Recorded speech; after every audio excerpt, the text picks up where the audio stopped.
네, 킹스맨 오늘도 두 명의 의원들과 함께합니다. 김한 한겨레 기자, 이현웅 YTN 라디오 아나운서 나오셨습니다. 안녕하십니까? 안녕하세요. 네, 안녕하십니까? 네. 자, 이번 주 뭐죠? 정치율 공부 깜짝 놀라지 마시고요. 조사 기간입니다. 예. 라디오 출연하다 보면 그런 것들 많이 홍보해주고 있습니까? 뭐 모든 프로그램에서 요청해서 공평하게 모든 프로그램을 홍보하고 있습니다.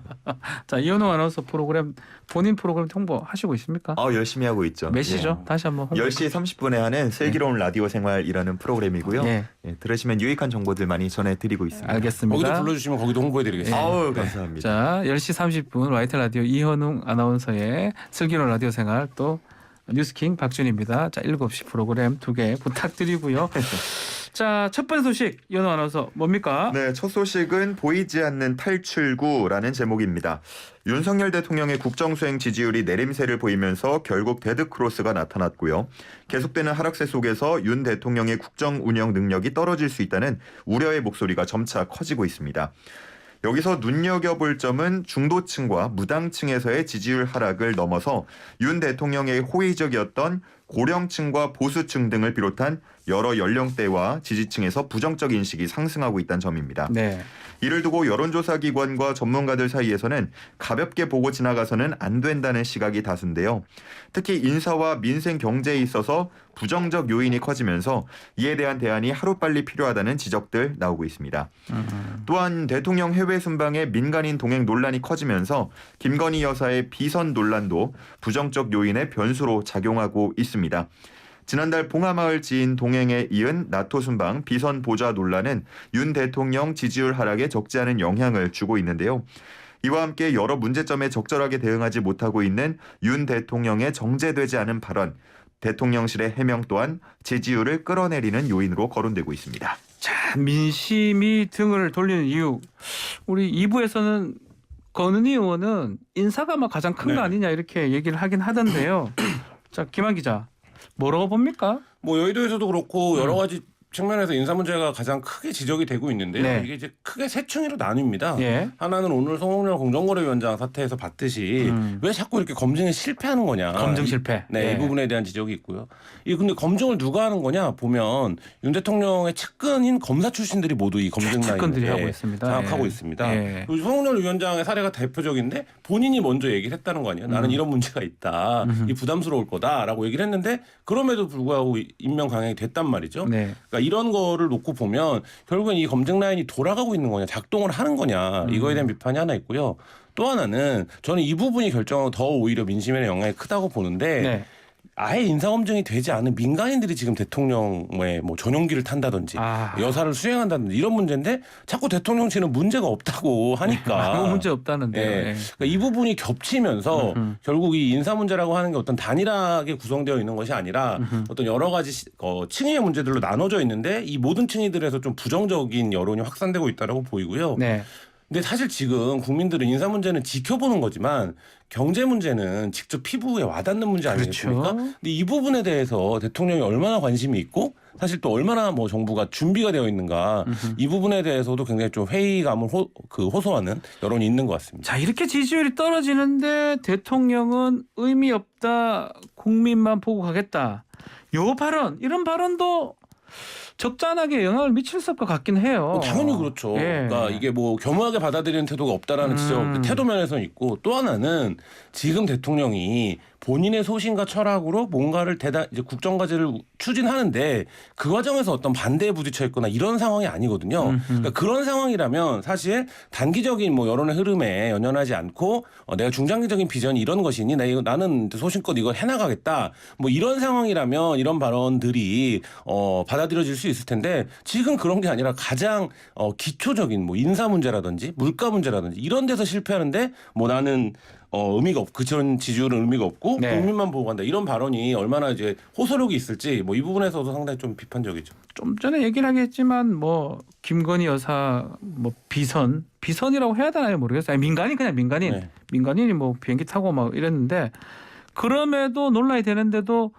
제2부속실 계획은 없다라고는 입장 같아요 대통령. 네, 뭐 계속해서 누차 계획은 네. 없다라고 밝히고 있는데 뭐 보면은 만약에 만들려고 한다면 네. 두 가지 정도가 번복이 돼야 되죠. 김건희 여사의 조용한 내조 발언 번복이 돼야 될 것 후보 같고 시절에 예. 제2부속실을 폐지한다는 그 내용도 번복이 필요한 상황입니다. 공약. 예. 뭐 김 여사의 활동이 보다 투명하게 관리되어야 한다. 이에 대해서는 여야 할 것 없이 모두에서 얘기가 나오고 있는데 아마 이 번복하는 것 자체가 조금 뭐랄까요? 자존심 문제라고 할까요? 이런 부분도 좀 섞여 있는 것 같고 예. 그렇기 때문에 원상복구 그대로가 어렵다면 뭐 규모를 좀 바꾸거나 아니면 이름을 바꿔서 이름을 부활시키면 바꿔서? 되지 않냐라는 얘기들도 나오고 있는 상황입니다.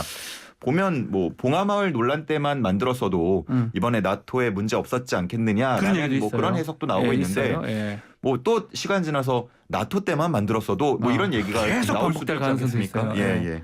자, 그래서 그렇고 또 다른 얘기도 있습니다.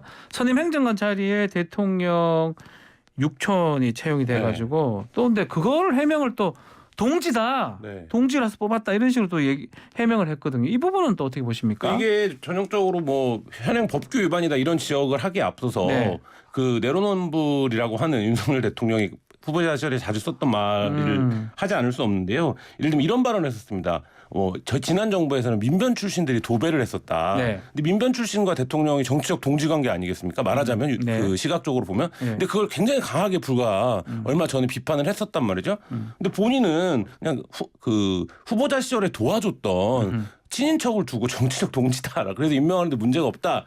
이렇게 얘기를 하면 굉장히 좀 이걸 어떻게 받아들여야 그렇죠. 하는가. 어색해 말이 안 네. 맞아 보이거든요. 예.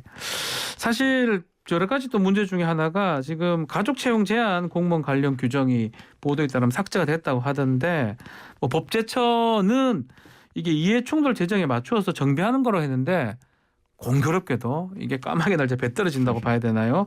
6천 채용 논란하고 상황이 좀 겹쳤다고 봐야 될 것 같거든요. 네. 이 부분 어떻게 보십니까? 그러니까 이 부분도 왜 이런 논란을 자초하냐는 거죠. 이게 그러니까 법제처의 어떤 강령이 있건 없건 상관없이 국민적 눈높이에서 보면 국회 같은 경우에 지금 8촌 이내에 채용을 하면 신고를 하거나 그렇죠. 하도록 되어 있어요. 근데 그러면 국회에서는 이미 그것을 이해충돌로 받아들이고 그렇게 처리하고 있는데 왜 그 대통령실이나 정부는 이걸 안 하는 거냐. 이 과정에서의 당연히 설명이 궁색해질 수밖에 없고요. 네. 더군다나 이게 더군다나. 6촌이냐 아니냐 이걸 떠나서 대통령실에 지금 출범하는 정부의 행정관 선임 행정관입니다. 근데 이 부분을 가족을 임명한다, 친인척을 임명한다 이 자체가 네. 상식적인가 이렇게 돌아보면 사실 금방 답이 나올 문제라고 봅니다.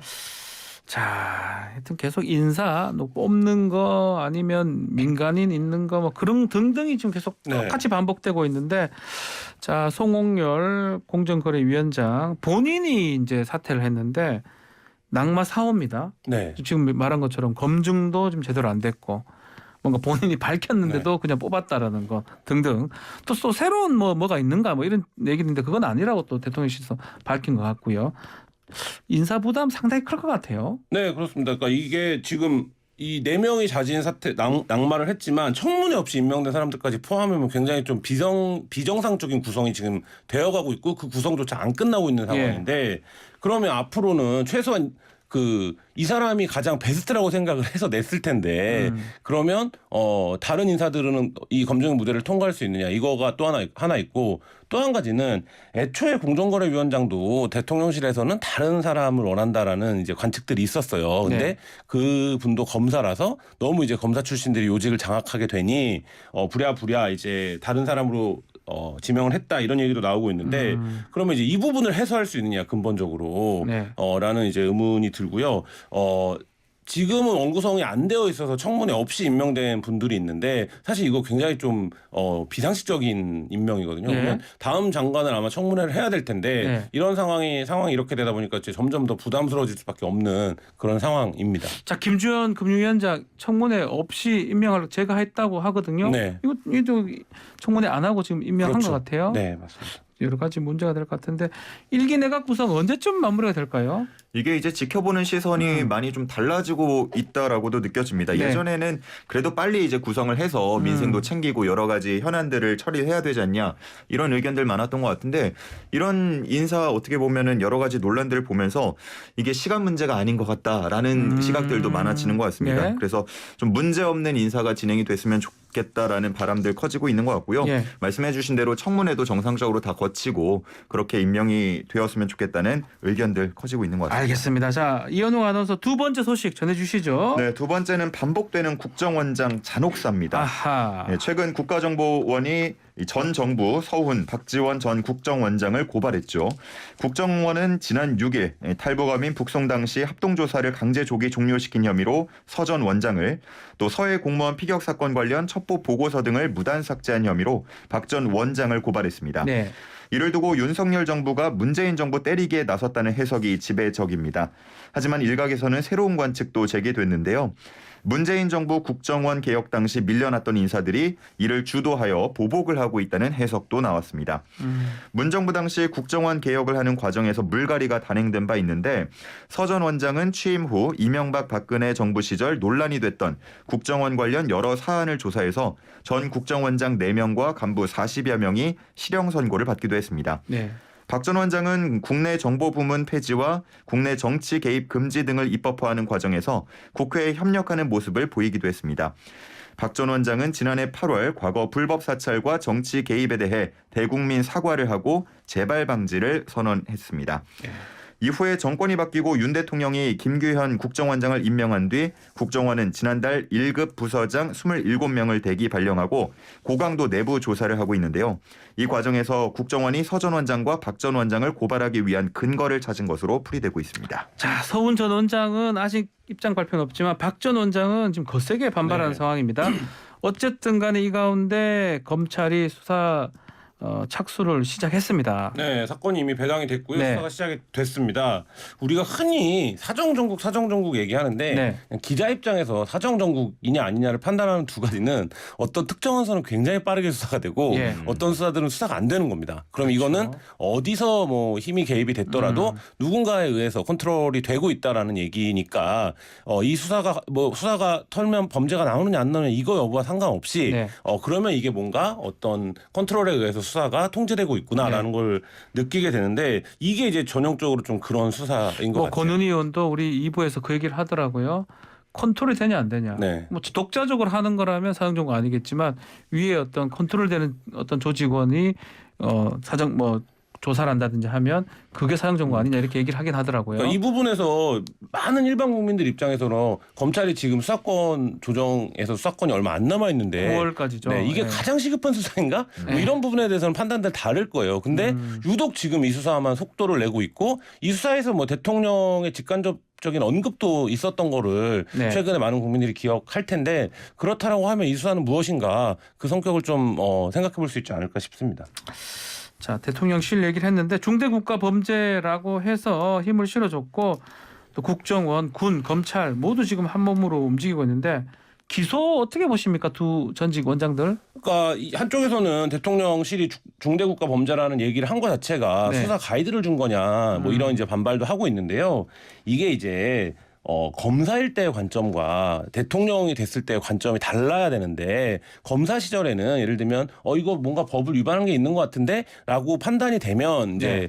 일을 할 수 있죠. 행동을 나설 수 있는데 대통령 굉장히 복잡한 자리고 이게 지금 국정원의 국내 정치 개입이라든지 뭐 여러 가지 국정원의 이제 이런 흑역사들과도 연관이 될 수 있는 문제거든요. 근데 이제 그 부분이라고 하면 이 수사를 수사대로 진행을 하더라도 그러면 윤석열 정부에서 국정원을 어떻게 할 것인가에 대한 좀 판단이 있어야 되는데 그거 없이 과거 국정원장 2명을 무조건 기소하고 수사하고 기소한다. 이 목표를 향해 달려가다 보면 우리가 잊고 있었던 국정원의 어떤 폐해 이런 것들이 이 정부 체제 안에서 좀 되살아날 이럴 가능성까지 지금 있기 때문에 굉장히 좀 신중하게 접근해야 되는 문제라고 봅니다.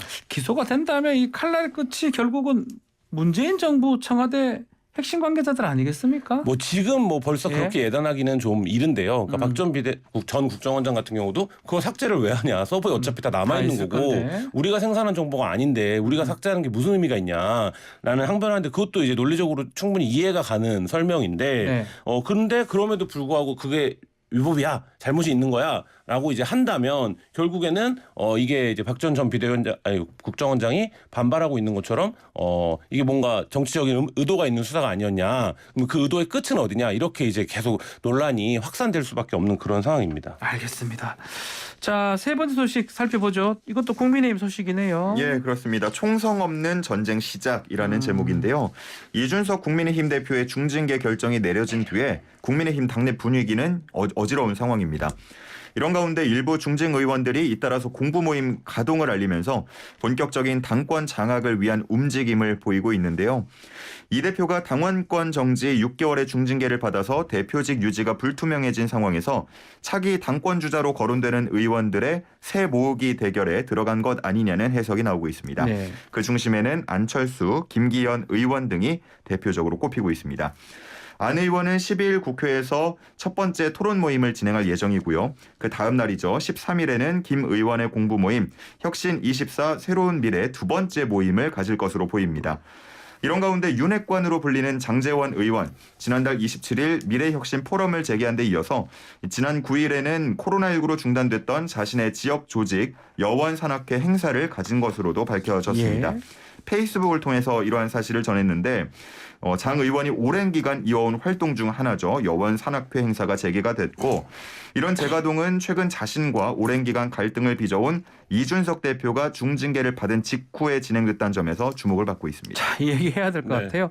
공부 모임 그 산악회가 타이밍이 절묘합니다. 이준석 징계 그 다음 날부터 지금 네. 새과시 이렇게 봐야 되는 거 아닙니까? 뭐 그렇게 볼 수밖에 없죠. 예. 그리고 우리가 정치권에서 굉장히 좀 온라인에 참여가 활발해지고 이러면서 공부 모임, 네. 뭐 산악회 이런 단어들 많이 네. 사라졌었는데, 사실 이제 이런 모임을 갖는다는 것 자체가 이미 이제 뭐 몸풀기라고 표현을 하셨지만 차기 당권을 둘러싼 경쟁이 시작된 국면이다, 이렇게 이해하셔야 될 것 같습니다. 자, 안철수 의원 공부 모임도 내일 첫 가동이 되는데 뭐 계속 친윤계 연대설이 나오고 있습니다. 네. 이 공부 모임에 어느 정도의 의원들, 특히 친윤계 참석 여부 지켜봐야 될 것 같아요. 네, 그러니까 지금 뭐 여의도에서 돌고 있는 얘기는 그 당내 조직과 세가 부족한 네. 안철수 의원이 친윤계랑 손을 잡고 당권에 도전하는 게 아니냐, 뭐 이런 이제 관측들이 있는데, 이 이제 관측의 현실적인 오프라인 모임이 바로 이런 공부 모임이라고 할 텐데, 네. 여기에 얼마나 이제 말하자면 누가 참여하느냐, 누구? 네. 뭐 이런 부분도 굉장히 중요할 거고요. 그 핵심은 지금 이제 이름이 나오고 있는 분들 중에 뭐 안철수, 장제원의 연대 이런 거를 이제 말하는 전문가들도 있는데,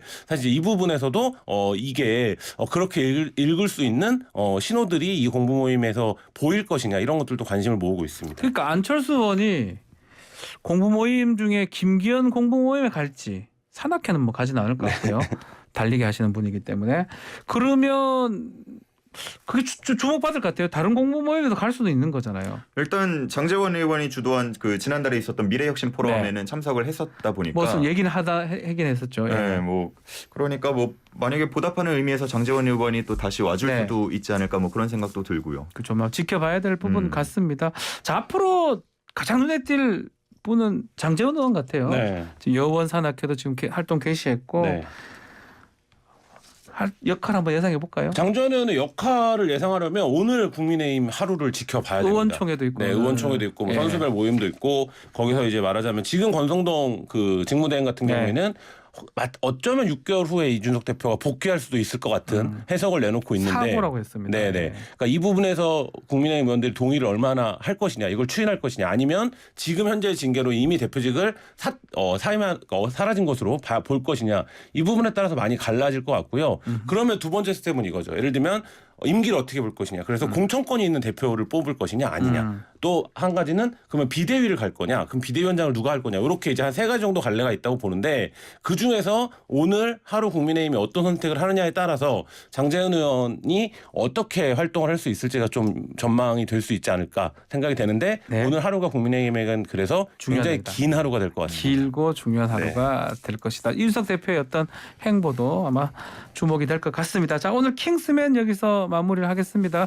이현웅 아나운서 또 김한 기자님 감사합니다. 네, 감사합니다. 네, 감사합니다.